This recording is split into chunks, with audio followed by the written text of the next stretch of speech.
Mic's on. We'll call this meeting to order at 7:09 p.m. This is a work session meeting of the governing body of the Borough of Bloomingdale, Tuesday, October 6, 2015. I'd ask that everyone please rise to salute our nation's flag, and if everyone would please remain standing for a brief moment of silence in remembrance of Mr. David Butler, who's a longtime Bloomingdale resident and served 10 years or more on our planning board. He recently passed away. So if we would remain standing for a moment of silence. I pledge allegiance to the flag of the United States of America and to the republic for which it stands, one nation, under God, indivisible, with liberty and justice for all.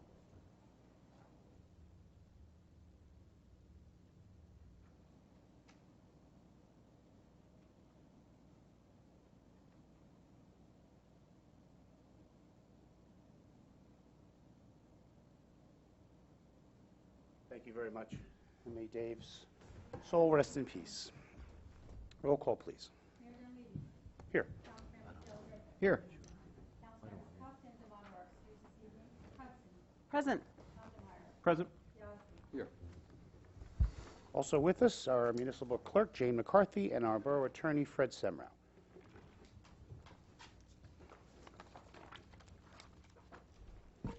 This is an official meeting of the governing body of the Borough of Bloomingdale. On December 12, 2014, the date, time, and place of this official meeting was faxed and mailed to all local news media and posted here at Borough Hall. There is no need for executive session. There are two non-agenda items. The first is we will authorize this evening a special executive session on October 20th at 6 p.m., an hour prior to our normal meeting.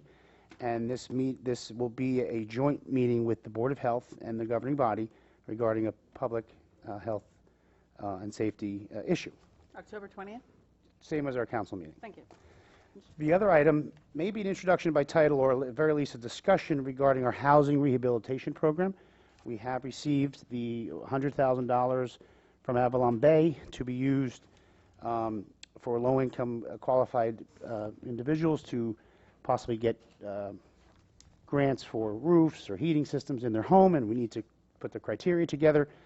So it may just be a discussion, because if we introduce, I'm not sure if Fred and I can put it together for an introduction quick enough, or advertising quick enough before adoption. So, I think we'll discuss and we'll introduce at the next meeting. Okay, so those are the two items that'll be non-agenda if anyone wishes to speak to. And with that said, I need a motion to open early public comment. So moved. Second. All in favor? Aye. Anyone wishing to speak, please do come up, state your name and address for the record.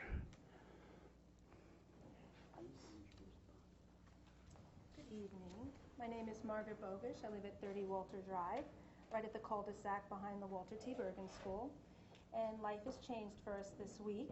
We had quite a bit of painting done at the end of the street. And after I spoke to the police chief as well as our mayor in regards to the problems that are having down there and their potential of hoping that this will solve some of the problems, but it has created more problems for us.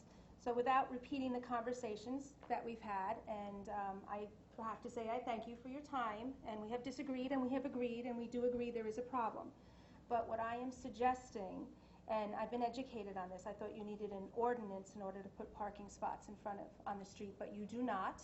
But that is what the controversy is over, is the parking spots, the white lines that are on the street, marking where cars can park. What I am suggesting is that hopefully they will be removed, and the suggestion is that at the end of our driveways, if there is enough that can be agreed upon to show clarity on parking, that will hopefully help the police department alleviate some of the confusion on how close to the end of the driveways to park, and will help him so he doesn't have to have the police action up there so much. And also the parents who have every right and legally can park there.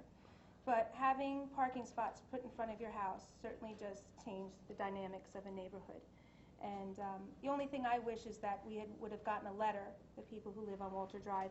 It might have been a positive or negative, but I think it would have been a conversation that hopefully it wouldn't have to undo something that had been done. But my suggestion is hopefully that the police chief, would agree to that suggestion for this time being, and I hope it would work. I do want to stress, and they always say it's hearsay, but there's about 7 houses on that cul-de-sac. And I have never called the police for a parking situation on that street. I've had people at the top of my driveway on their cell phones. I've had people double parked at the end of the cul-de-sac because they're waiting to pick up their kids because they're tired and they've got 3 kids, which is a tremendous amount in this time. I have never called the police in regards to that. It is life. People try to be careful. Am I happy about it? No, I'm not. Because I know if I complain, the answer is only going to be to paint curbs and have signs put up. And that's one thing all of us at the end of Walter Drive do not want. And many of the residents have not called. Are we happy about it? No, we're not. But we're happy the field's being used. But unfortunately, parents are going to do what they're going to do when they're tired, and they're just going to quickly go. One person is continuously calling and exhausting this borough nonstop, and legally he has every right to. He does. He's not wrong, but he's exhausted it, and it's not right. So I can understand the painting on the end of the driveways, but the painting on the street, as far as the actual parking spots, was a little bit too much to an extreme, and it could have been avoided. So I'm hoping, with the passing of this ordinance, that you'll change the painting on the street and just paint on the sides of the driveways. And in hindsight, I'm hoping it isn't a continuous problem. But if it is, if you could just let the residents on Walter Drive at least be aware if you're going to change the marking on the street. Not that we have any voters saying it, but I think it just could have been handled a little bit differently. So I think the town, the police chief, and even the other residents in the town, unfortunately, were put in a situation where this is what it's come to. But I'm just hoping that a decision can be made tonight where it can change and the paint can come off the street and just paint the sides of the driveways. So that's my statement and question and suggestion for tonight. So I don't know if the police chief is going to comment on it now or later. Well, I'm sure the police chief has comment on the issue overall, which he'll save to after. I think there's going to be additional public comment on the issue, and then I'll give the chief the floor. But first, I thank you for calling me and, expressing your concerns to me. And as we spoke literally less than 45 minutes ago, I will take your suggestion of eliminating the parking spaces and painting the curbs to the chief and the traffic bureau, and we'll make a decision. And I'll be the first one to call you within a week's time to tell you the outcome of how we're going to proceed. Tonight, I'm not going to tell you right now, yes, the lines will be gone. No, I understand that, but I'm hoping this will help. Will it solve? I don't think so. Right. But if it continues to be a problem, which I know it has been exhausting, and it's been exhausting for us too, I think it would make it an easier pill to swallow, even if you did have to put the lines on my street, if we had gotten a letter and known what your intentions were beforehand, because maybe we could have been proactive. And I wish the Butler and Bloomingdale Soccer Club that it's exclusively that athletic group, but it's the primary one. But it's going to be what it's going to be. People have every right to park there. And I've said enough, so let's hopefully. No, I appreciate your time, and we will get back to you on the outcome of that topic. Thank you. Anyone else, please? Yes, state just name and address, Jim, for the record. Hi, Jim Schlegel, 9 Anna Rose Court in Bloomingdale. I also want to talk about the comment about the Walter Drive cul-de-sac. I, too, had reached out to Mayor Dunleavy, spoken to Chief Burrell.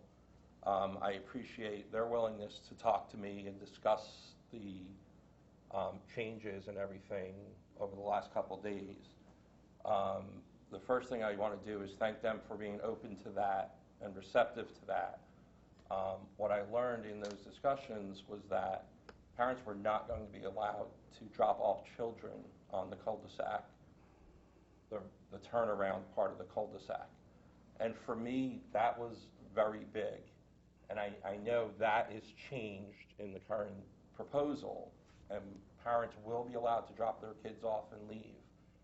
But I want everyone to know my opinion of it, because in the future, should this come up again, I would like you to think about the fact that, we're all parents.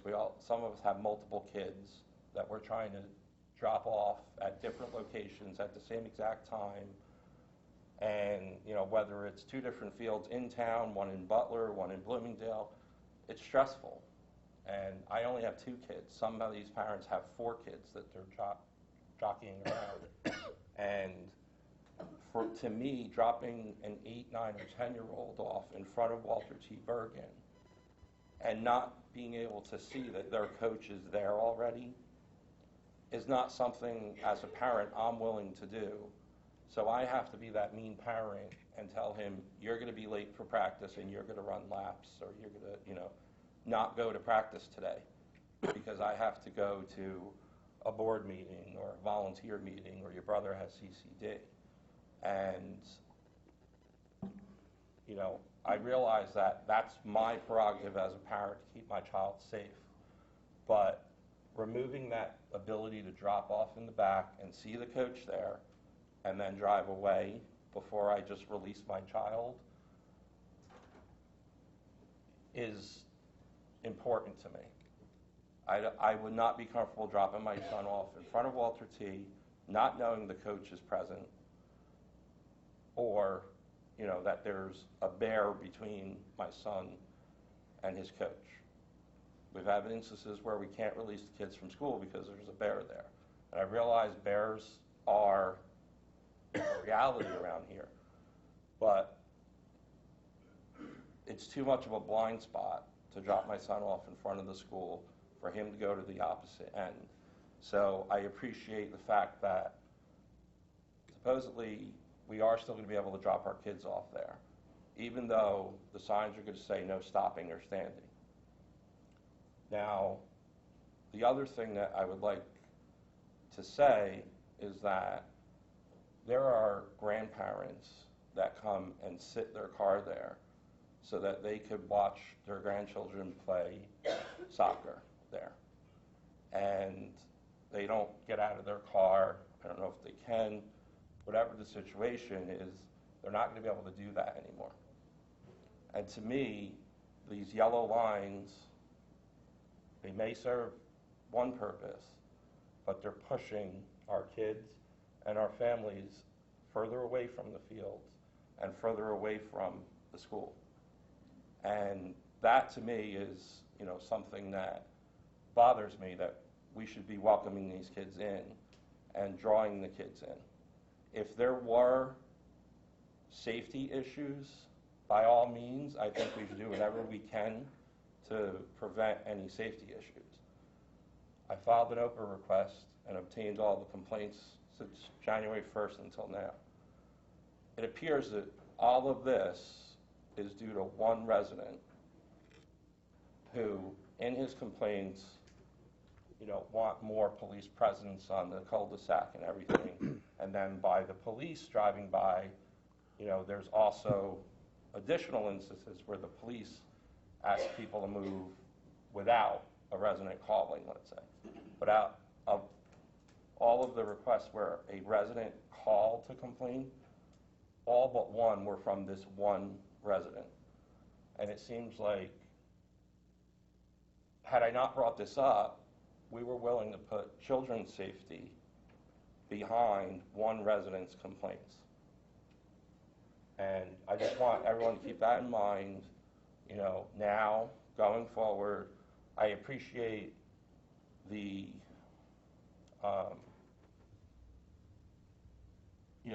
the changes that were made, although I don't actually see them in the document.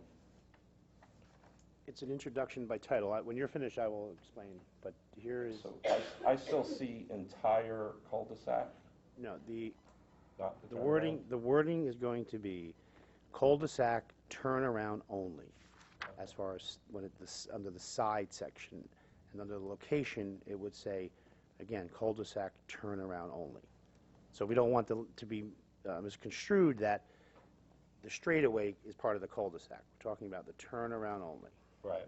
Obviously, being that parking spots were painted on the straightaway, obviously we're not banning parking on the straightaway. But I don't want the ordinance to give you power that one day I show up and from Roy Drive to the end, it's all yellow. That's not the intention of the governing body, but, But I showed up last week and the turnaround was painted yellow. Right. So. I don't know the history, but we're putting the ordinance to define it, but I haven't been there because my kids are older. I thought the cul-de-sac always had yellow curves and no parking signs posted in the past, but anyway, regardless of that, they will now. But just to keep the council abreast of things, the white parking spots that Mrs. Bogish spoke to are not part of this ordinance. That's entirely a separate issue. The ordinance, which, by the way, we introduced at our last meeting, we are reintroducing this evening for two reasons. Advertising deadlines weren't made in time, plus we've changed it.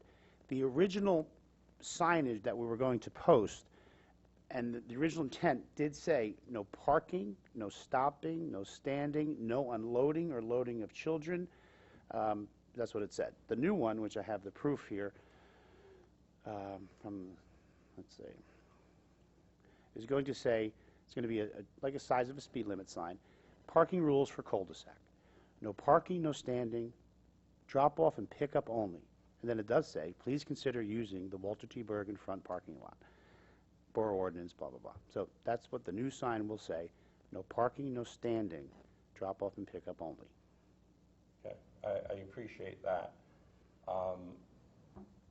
I do want to say that I'm all out of the whack here.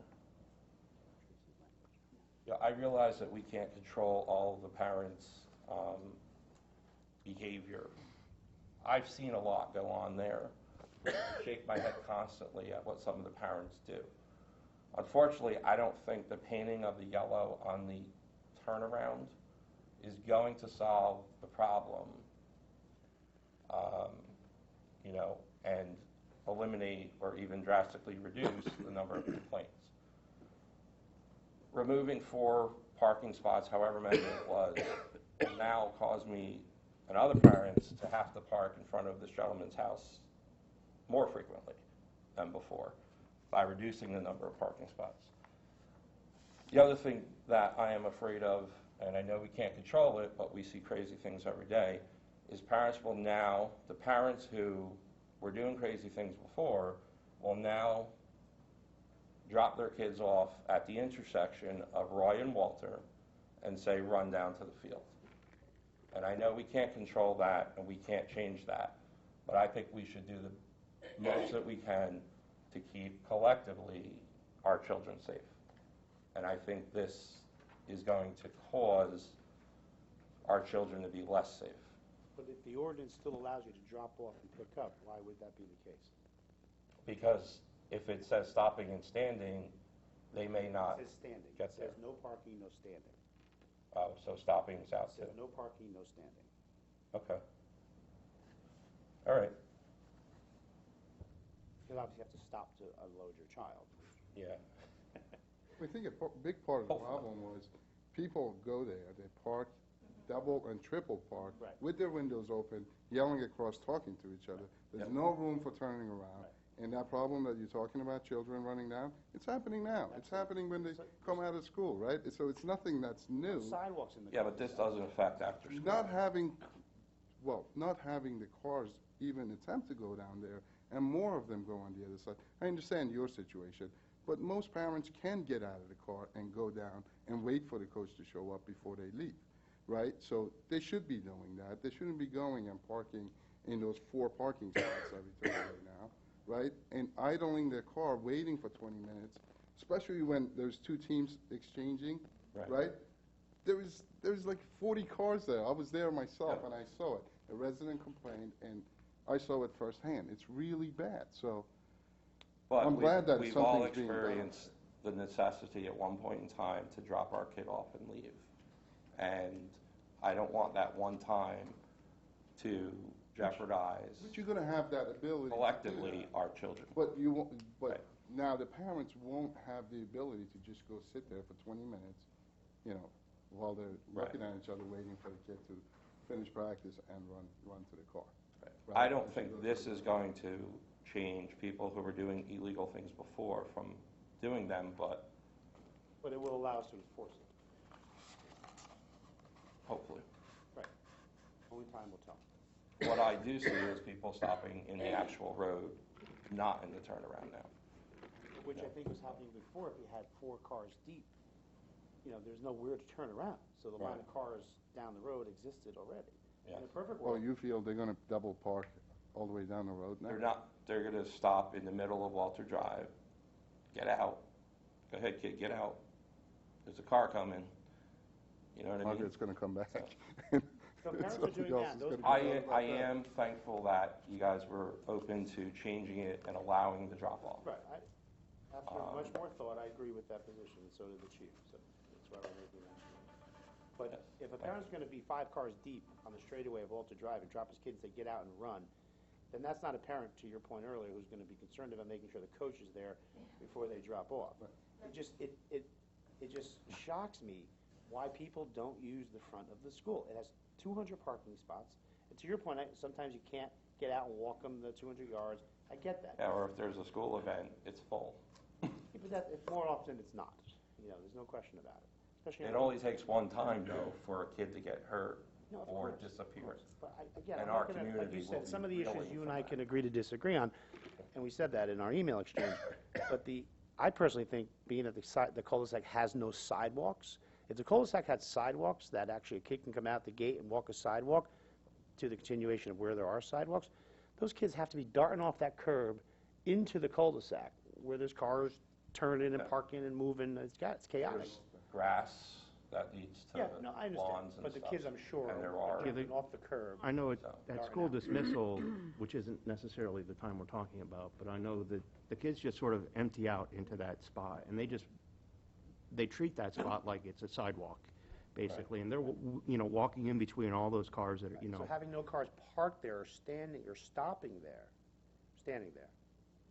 I think will be safer in the long run. I hope so. But no, like I said, I mean, it's a problem, and I don't think there's an easy answer. So Right. we gotta, I just don't like the fact that we're going through all this over one resident who I believe is not going to be satisfied.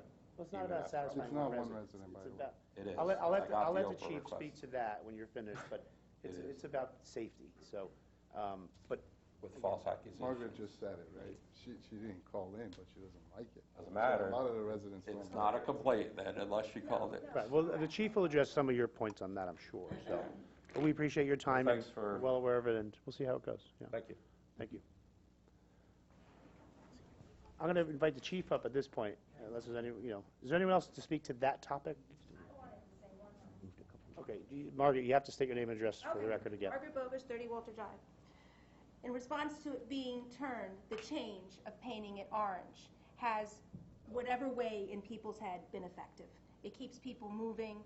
You're not going to find a clear solution for everybody. It keeps it moving so people move out. Before, people were parked in there, and it has been helpful. I live behind the school. People are going to be coming and going. Kids walk on the street. They walk on the sidewalk. They walk in between cars. So be it. But at least at night, to keep this moving, it's made a difference, and it's been a plus. If something changes, I hope it's still positive and not a negative. But it seems that it has helped. Does it seem drastic? A little bit. But at the same time, it's effective and it works. And I'll tell you what, a year from now, the other new parents that go in there, they're not going to know any different. They're not going to know any different. They're not gonna, and nobody wants anybody's kid to get hurt. And if there's a bear, he can come to my house, okay? That's all.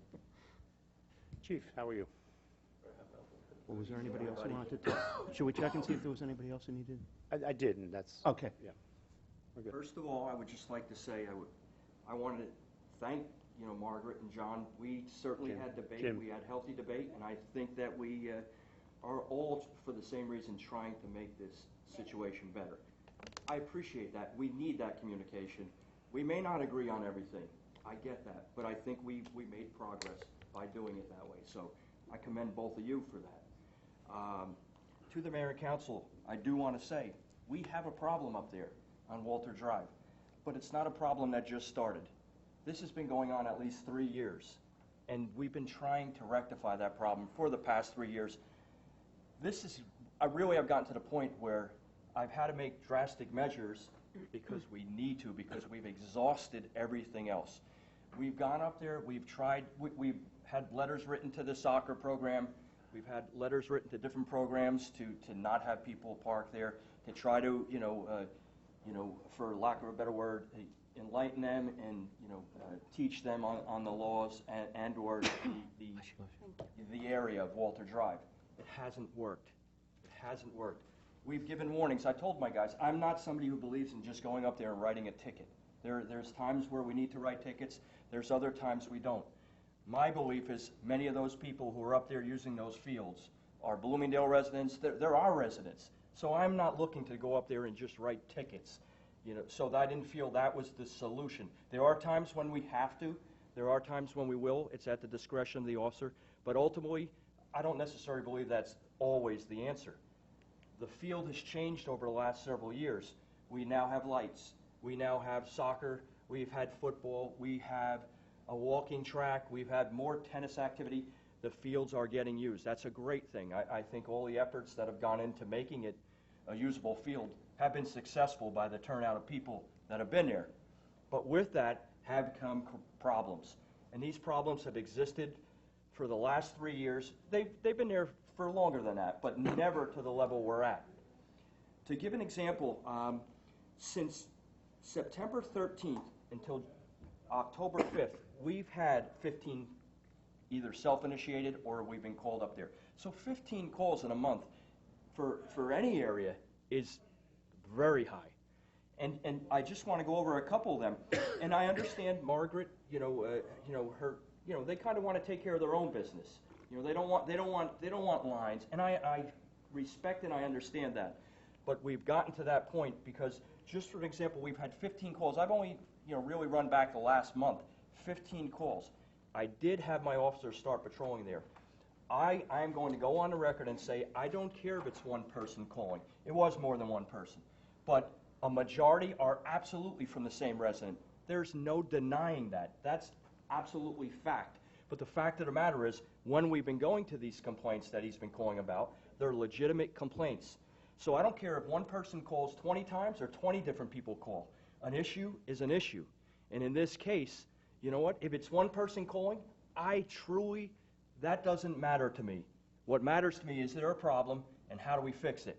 And when this person has been calling, there have been many times where there has been cars parked illegally. It's documented. We make reports on it. And there are other times, based on the fact of now that I did have the officers start patrolling more, we have had, just in the last month, cars parked within 50 feet of a stop sign, many cars parked within 10 feet of the fire hydrant, cars parked in front of driveways, cars failing to park off the roadway. They're parking far from the curb, not close to the curb, parked within an intersection, and double parking and triple parking. So it's not, there are several, different things going on here at this cul-de-sac. So I did make a recommendation to the mayor and council of, changing the ordinance, taking the parking away from the cul-de-sac. I certainly would never jeopardize the safety of any child in this borough, let alone any child. I firmly believe that by eliminating the parking in there, we are giving up a few parking spots, no doubt about it. But I think at the cost, it is absolutely worth it. And again, it may create an issue where somebody has to park a little further away. And now we may be getting calls from someone farther up Walter Drive because cars are going to have to park. But I stand strong by the fact that I think that cul-de-sac should not have parking in it. Dropping off, we had a discussion this morning, John and I. Jim, I'm sorry, Jim. Jim and I had a discussion this morning, and he brought some validity to it. Realistically, we don't get complaints about the drop-offs. I can't say we've been up there for complaints about the drop-offs, but every one of those other complaints for parking, we have been up there on numerous occasions for several years now, and it's not going to go away. So if we don't address it and we don't, address the issue of the parking up there, it becomes a culture, and it becomes acceptable, and that's something we're to the point where we can't allow that. And if it requires, painting the cul-de-sac and having it more visible, I realize some residents may not like that. I get it. But the fact of the matter is we will enforce it, and we will be issuing summonses. Because now, it'll be very clear, and if they choose to, park in front of the fire hydrant there or what have you, whatever violation, it will certainly help it for enforcement purposes. I truly believe that this is the way to go. The white lines, I certainly will, speak with the mayor and take under consideration about seeing what we can do along those lines. Believe me, I'm open to suggestions, but this is not something that just has happened overnight. It's been a process over a period of time. And, if we don't address it, it's going to continue, and we are then putting kids at risk. We are risking other things. So, I made that recommendation. I stand strongly behind it, and while I certainly understand the concerns that were brought up by the previous two residents, I agree with them. They're right. What they said, they're not off base. I get that, but we have to do something. And that's unfortunately, we aren't left with many alternatives. But again, I want to stress, I don't care if it's the same person all calling all the time. The fact of the matter is, if we go up there and it's an issue, we're going to address it. And many of the times when that call has been made, whether we like it or not, it's been an issue. Right. So, thank you. Thanks so much, Chief, for being here. Yeah, Jim, you just have to come back, state your name just for the record. Jim Schlago, 9 Anna Rose Court. Exactly when will it start to be enforced? Because my understanding right now is that It's the not yellow enforceable. paint is not Yes. enforceable. It is not right now. enforceable at the moment. I have given a memo to our officers. They can only enforce the 10 feet in front of the fire hydrant, which was originally painted in there. So until an ordinance is passed, we cannot physically issue a borough ordinance violation. And So the second and final reading will be the Yes. 20th. Okay, so it wouldn't be before then. My officers have been given in writing, and advised that they cannot issue summons for that cul-de-sac until an ordinance is passed. And that's very clear, and there will not be an issue with that. Okay, thank you. Okay. Thank you. And just to add to this, I was a member of the soccer club for quite a while, and just last year or 2 years ago, in conversations with Chief and understanding all these problems, we actually send out call it a mandate, not to go to park there, go park at the end of at Walter T. And, I'll tell you, some of the responses I got, and of course I didn't share with everyone, it's amazing how far people go to just, ignore requests. And the response was, hey, I'll pay taxes, I'll park anywhere I want. Exactly. Right? So that's the kind of attitude. On a public and I told, street. and my response to him was, well, you're going to be the guy that's going to deny that grandmother sitting there watching her grandchild playing soccer, right? It's that type of attitude that's going to take it away from her. And it's become really, really bad. And I saw it firsthand because I go there to walk the track now, and I see these cars sitting there idling. It's not fair to the residents. It's just not. I wouldn't like it in front of my We're going to house. continue to work on it, and we'll Well, the try to other- come up with a solution. The other The issue, thing is, sorry. and I hear what you're saying, but when there's no yellow line there and there's no sign that says I can't park there, as a tax-paying citizen, nobody should be telling me, I don't want you to park there. I mean, there's a process. Right. There's Sure. ordinances.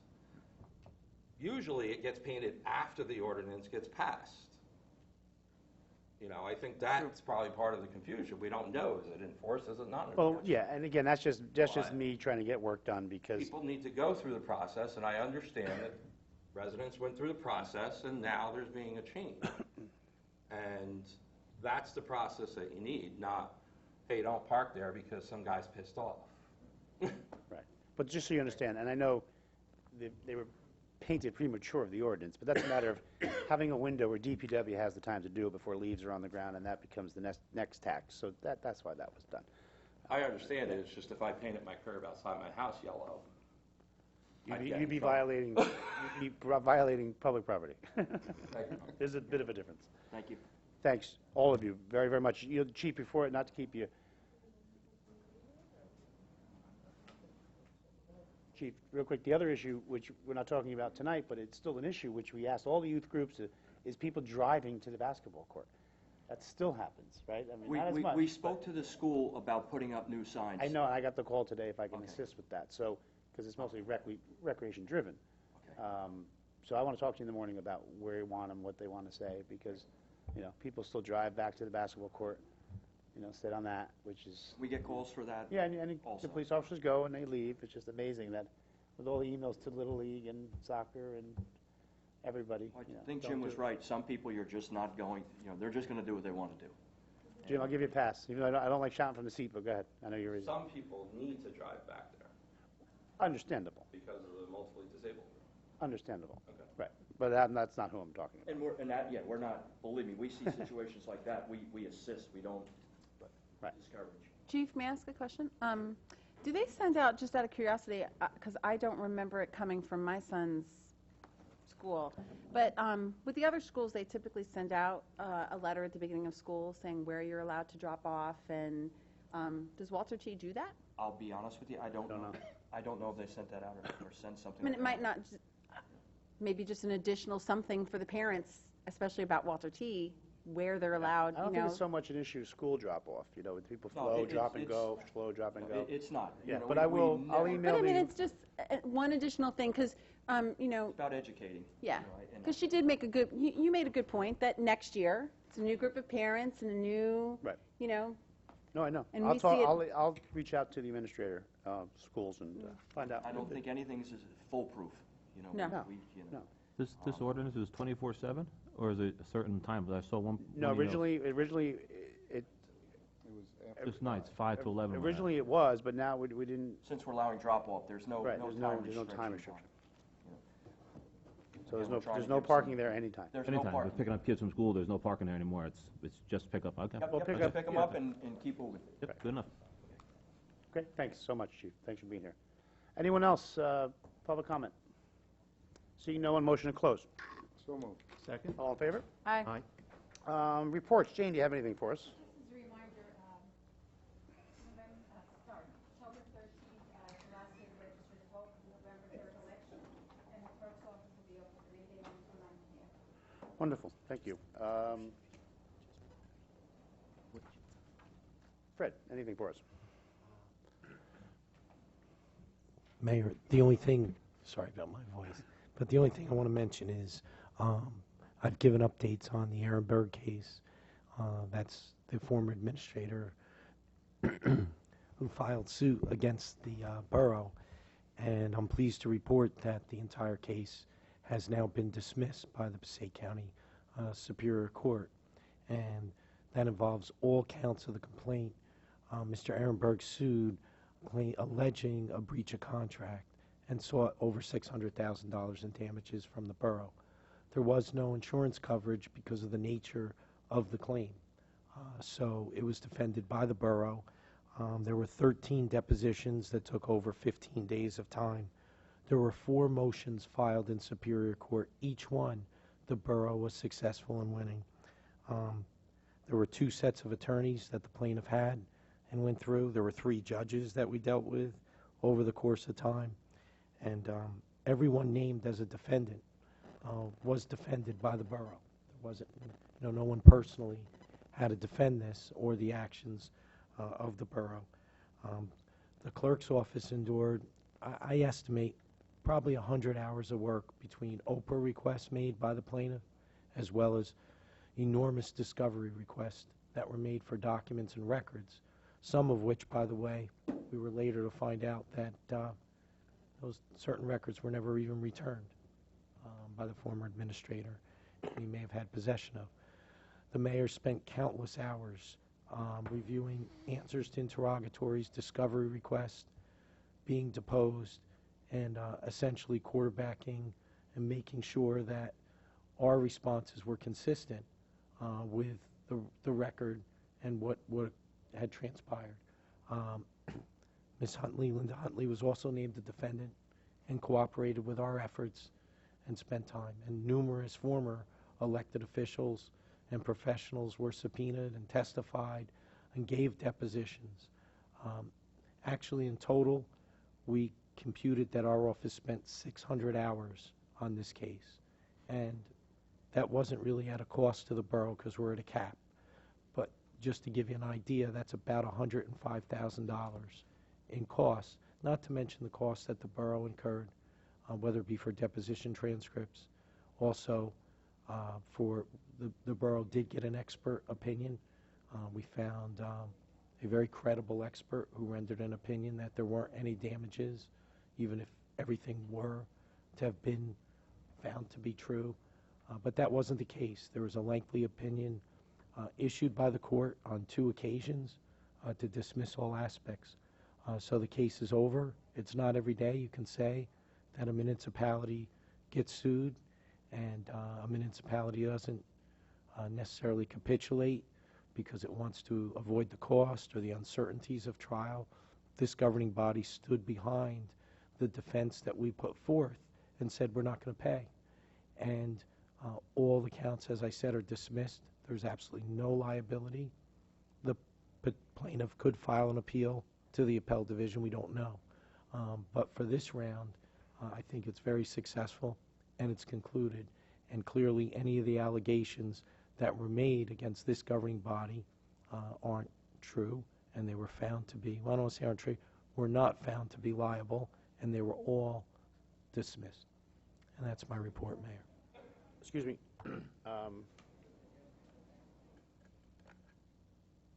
Thank you so much. I privately thanked you, and now I'm publicly thanking you and Jeff Pazek from your I want firm. to mention Jeff Pasek was really Pasek, the lead. who just he did a great job defending us, and I'm glad to put it behind us. We're in this section of reports. I see Mrs. Alfield wants to make comment. We're not. I just want to take a second to Hold also on, Jeff. thank Fred and his office, Right. as he went through it, well, first of all, you won, so thank you for that, and then for the $105,000 gift he essentially delivered to us, Thank you so much. Words can't say enough. Well, we're very committed to the borough, and we appreciate the opportunity of being here, and we take it very much to heart for hopefully, that working relationship to continue. We wanted to make sure that whatever's happened in the past, we were going to defend, and we were going to defend the integrity of the present council in this case. But thank you. No, again, I think we all sincerely thank you. Now, Definitely, Fred. Well done, Fred. We're not in a public comment, but I see Ms. Alfield stood up, and I kind of adding out of order, but she was subpoenaed in the process. Which was or wasn't? Was. Right. So does anyone have a problem? No, not at all. Jen, if you want to just approach the microphone, say your name and address for the record, kind of out of order because we're not in public comment, but I know you want to say something. General Field, 17 Cedar Street, Bloomingdale. According to the court docket number 000366-14, trial is pending for 11:30, and I have it here. That may be correct as far as that was a trial date, but we received. I've been watching this now for a week. Yeah, but Since things come in Jonathan came out with his and they email. don't necessarily update the docket, but the judge's opinion dismissed the final 2 counts of the complaint.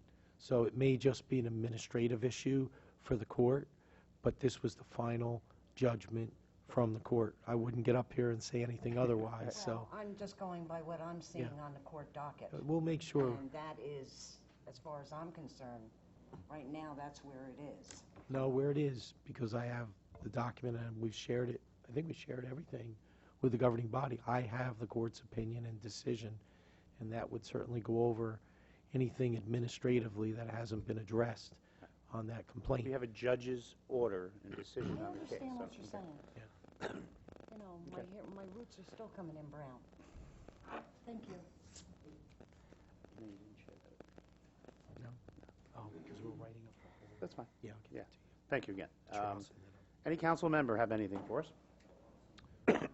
Just, Rec tried to have a meeting the other day, and it was, again, did not have a quorum. So it's been the last probably 3 months now. Okay. All right. Well, hopefully, I'll speak to the new director to try to She was there. rally the I was troops. hoping, hoping to introduce her to the commission. Right. But All right. Well, I may have to send an email. Oh, yeah, and basketball signups are currently going on also for Bloomingdale Rec. Okay. I mean, is that something we should try and, I'll email the rec commission. Maybe we have to change the I mean, meeting just see night. if there's any more, new volunteers or, Well, I don't- because we do a periodic, would you like to help out the community type Right. thing. Well, I mean, it's a full commission. It's just maybe there's a different night that would work better for more people. That's a conversation that I'd ask the rec president, which I'll reach out to have with his members, and we'll go from there. Good. Again, with having a paid director, that position doesn't stop progress. It's like No, you no, no. couldn't, No. if you couldn't get a planning board quorum, you'd stop progress. This, we still have a director moving forward on programs and policies and whatnot. So, but thank you. Anyone else? The fire department lost a exempt member, correct? Yep. Billy DePite today. He passed away. So Oh, I didn't know. it was a sad day. He was It's very a sad. very nice man. Okay. Well, thanks for letting us know. I did not know that. Just remind everyone that October 24th, which we'll have another meeting before then, is Shredding Day, where repeat residents can bring ID that they're a resident, but bring any documents to shred, personal financial documents, behind Senior Center, 9 a.m., I believe, till noon. So it's a great thing if any of the council members have stuff too, and that's when Jane does a lot of shredding and cleaning to make more space for new stuff. Paving is almost concluded. We have, was Matthews done today? It was. Okay, so that, and then the only one left is Hemlock, Upper Hemlock off of Highland. Was there And 911? Late Yes. last night there was. Okay, there was. things have come along very well on that front. Next item is the consent agenda. I need a motion for adoption of executive session meetings, regular meeting September 22nd. Who makes that motion? So moved. Second? All in favor? Aye. Pending business, we are, I need a motion to reintroduce by title ordinance 21, 2015, amending Chapter 7, Traffic, second and final reading, October 20th, 2015, 7 p.m. Who makes that motion? So moved. Second? And just to clarify, as we stated earlier in public comment, this is addressing the cul-de-sac on Walter Drive, cul-de-sac only, turnaround only, to prevent parking and standing in that area. There also is this ordinance, some housekeeping items on Leary Ave and Ryerson, just cleaning up hours of parking on those streets. So, all in favor? Aye. Aye. Do you have to read it by title? Ordinance of the Borough of Bloomingdale in the County of Passaic, State of New Jersey, amending Chapter 7, Traffic, Part 1, on-street traffic regulations, Section 7-11, parking prohibited at all times on certain streets, and 7-13, parking time limits on certain streets in the Code of the Borough of Bloomingdale. Okay, thank you. Item 11, new business. I need adoption, motion to adopt resolutions 2015 10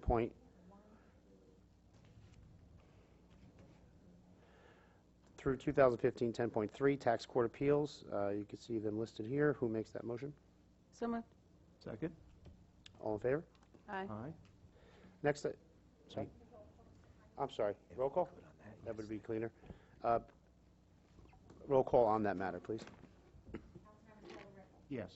Yes. Yes. Yes. Item B is discussion on our best practice inventory as submitted by our CFO. This is the governor's report card of how municipalities operate, and you need to get a certain point level to qualify for state aid, which we each year do qualify. So there's no action to be taken by the governing body, just acknowledging that all of you have seen it, have read it, and each year it's the same document with what we do. Questions like, do you provide do you look for shared services? Have you done contracts, and are they less than 2% in the last fiscal year? And you can see the answers that are yes or non-applicable, but we do qualify each year for our funding.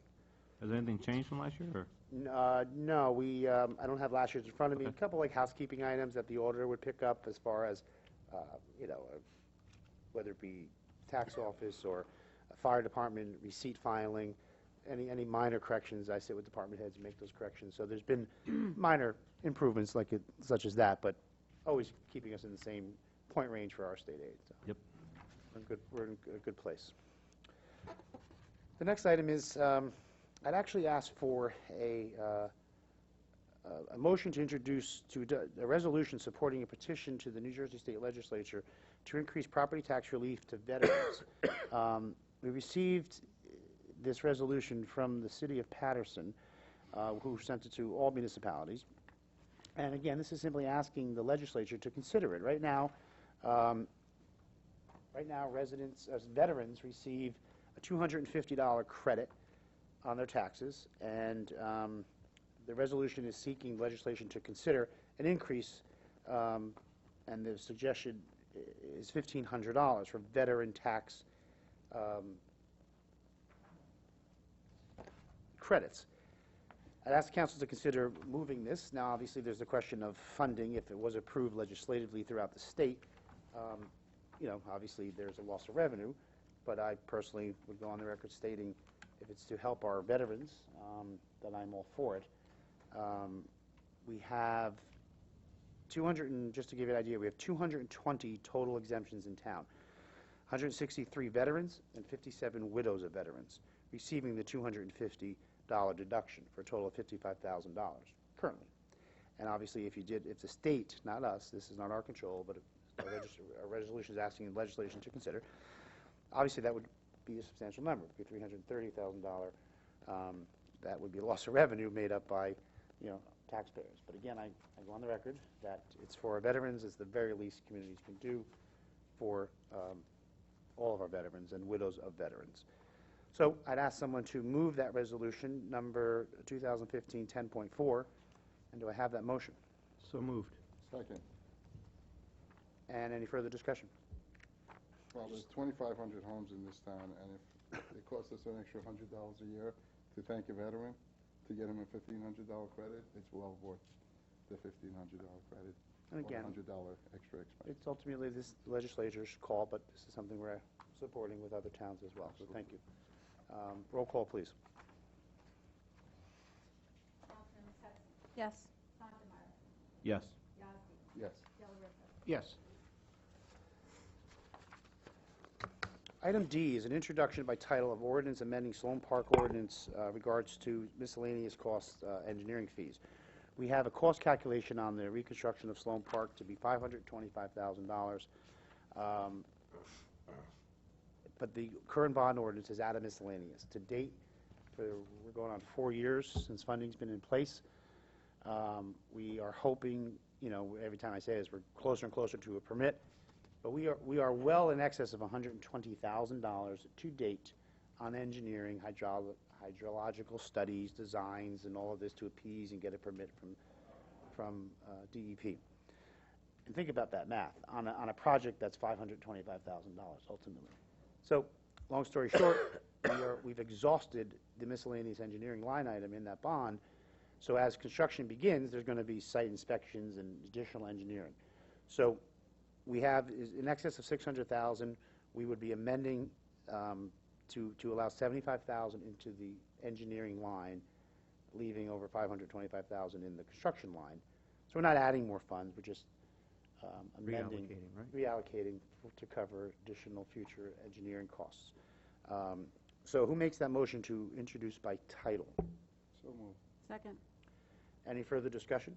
And again, the ordinance will be specific on the exact, I know the exact dollar amount, $75,000 for the engineering.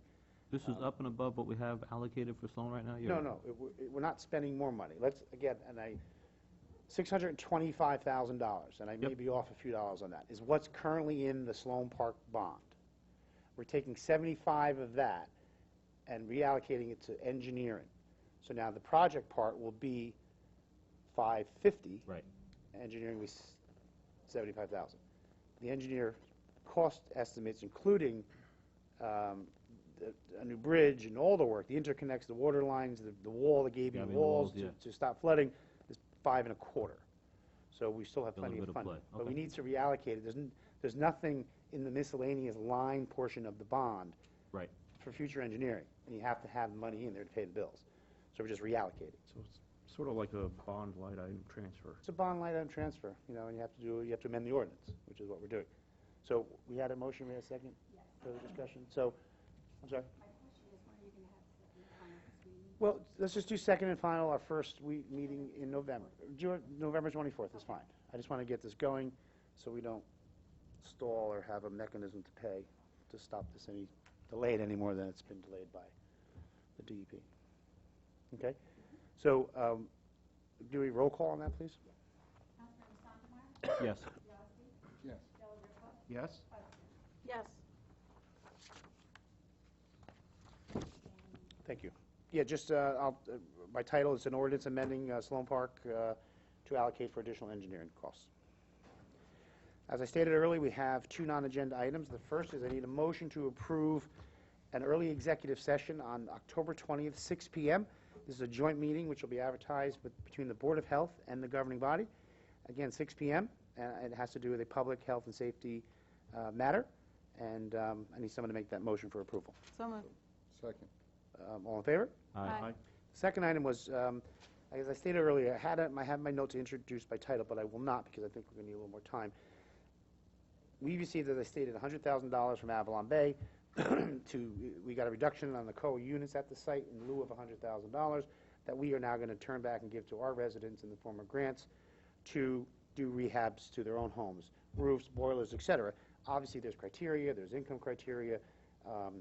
So Fred and I are going to work on a final proposal to bring to the council, whether we're going to just do blocks of 25,000 and make 2,500 available to 10 people, or it's 100 people, or go off the full 100,000 and limit it to 5,000. So 20 people can take advantage, or whatever the math comes out to be. That's what we need to decide. But obviously, there'd be an application process and a lot of fine-tuning yet to be done. So I'm hoping at our next meeting we'll introduce an orders, which is needed. So before the end of the year, we can start allocating some of these funds to our residents. Every year we get that? No, it's a one-time $100,000. One-time, gotcha. Yep, There'd be which is some way- deposited already in our Affordable Housing Trust Fund. Excuse me? There'd be some way of making some of that renewable, like setting it aside as like a zero-interest loan or something like that, so that it doesn't always go away? Yeah, I mean, the way that generally they've been set up is you give this out as a loan, but if they stay, Right. the individual stays a resident of the borough for 10 years, the loan is okay. forgiven.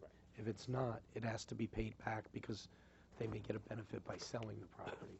So okay. in some cases, we Some will get cases it comes back and we can then reissue it? Yes. Okay. The borough in the past has been part of community development block grants, HUD grants, just exactly that, where they got a pot of money, residents can apply for roofs and boilers and the like, and I know we haven't had one in a while, but every now and then a person would sell, and we're showing as a lien holder on the house, so we have to show clear title, they've lived here more than 10 years or paid it off if it's prior. So similar.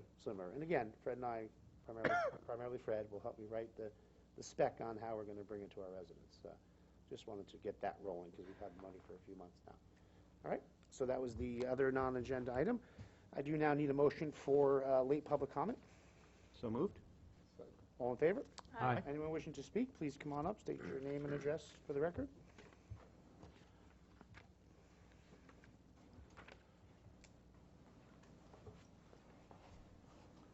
Linda Huntley, 86 Van Dam Avenue. I'd just like to request you no longer use my name and NJ.com to refer to anyone that's posted any longer. I don't appreciate you having my name in any of your posts. Oh, sure, no problem. I commented that there was an individual posting on the forum that was speaking verbatim to points you raised at council meetings. Maybe and somebody else has the same post that I have. I highly disagree with you, but I just stated I thought it was you, so Well, that's fine. keep that to yourself. I don't want to be referred to in your postings. You got it. Anyone else? Seeing no one, motion to close? So moved. Second. All in favor? Aye. We do have 3 matters, an executive session. Any consideration, obviously, public will give an opportunity to speak. Governing body schedule, October 27 p.m., last day to register to vote, October 13th. And I need a motion to go into executive. So moved. Second. All in favor? Aye. There will be no action.